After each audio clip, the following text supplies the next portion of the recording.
que és des dels models de negoci, la publicitat, el que paguen els usuaris, la diversificació de les empreses cap a altres sectors.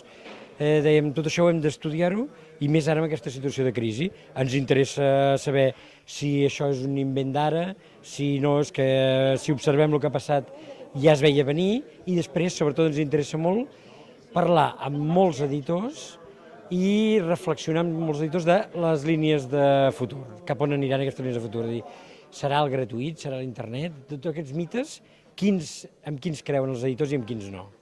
Per a la informació, presenten el treball els seus coordinadors, els professors Pere Bací i Josep Lluís Micó.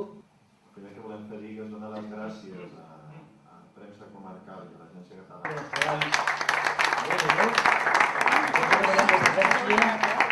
El sotsdirector de l'Agència Catalana de Notícies.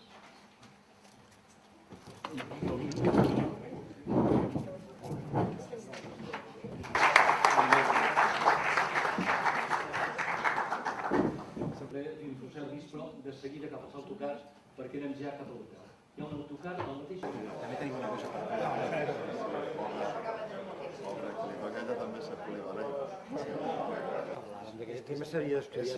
I a més, en aquests moments... Més que mai, sí. Sí.